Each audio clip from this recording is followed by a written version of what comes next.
How has I would imagine there's a sense of confusion, right? Until you get old enough where you start understanding it and then accepting it and then just being yourself. So what type of mental health um how did this affect your mental health? Or did you struggle with any type of depression, anxiety? Like, walk us through that. Like, how were you feeling as you were just coming to terms with your identity? Sure. That's a good question. So it was very difficult growing up because I had to. So the thing about it is that it's not something that's learned. It's not something that you're taught. It's not a disease. It's not any of this stuff. It's just a part of who you are, you know? So ever since I was a kid, as far back as I can remember, really, I've wanted to be more feminine, express myself, wear pretty things. But as I've stated before, but the thing is that if you don't feel comfortable that you can do that, what else are you going to do, And unfortunately, in my situation, I felt like I had to suppress that side of me for years and years and years and years and years until my late 20s there.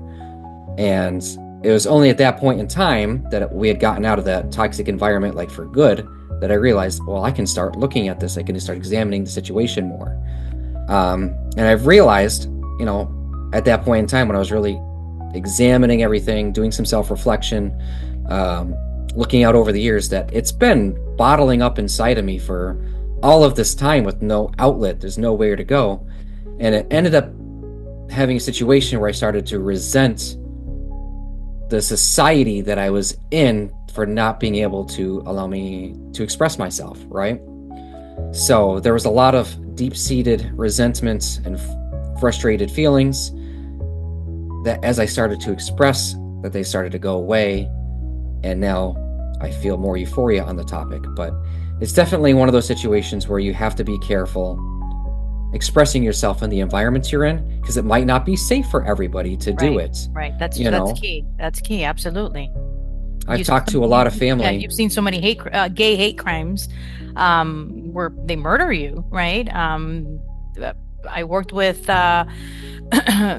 a TV station. I mean, he was flamboyantly gay, and Mhm. he would come in all the time with black eyes because they would just grab him in the street and just beat him up. And he's in Miami, and he works for a TV station, so. And that was not that long ago. I'm going to tell you, this was probably like, what, 10, 12 years ago?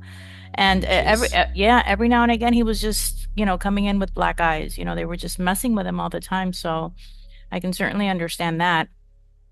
So, how did you, once you understood that, how did you cope with it then?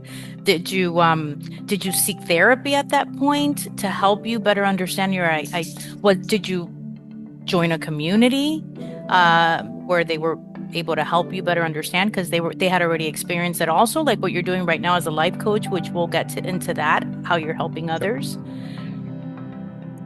Yeah, so it's good that you bring up therapy because I personally think that every person on this planet needs therapy. I agree. We all have a lot of unpacked trauma, and if you're not aware of it, if you're not used to having hardcore accountability, it can really skew the way you look and the way you treat people in your life without you even knowing it, right? So because I'm really big on having a lot of inner strength over power. Power is something that can be taken away. I'm talking like social power, political power. Any type of power that can be taken away from you falls into the power category. I've always liked to live by inner strength, whereas you build yourself up to the point where you can do the things you want and you need to do, because all you need is that cheerleader in the back of your head cheering you on to do what Yeah. you need to do, right?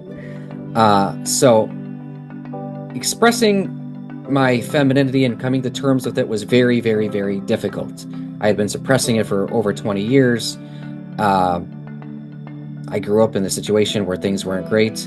Just to give a quick backstory, I grew up in upstate New York, uh, and called Watertown, New York. It's like a half hour away from the border, hour north of Syracuse.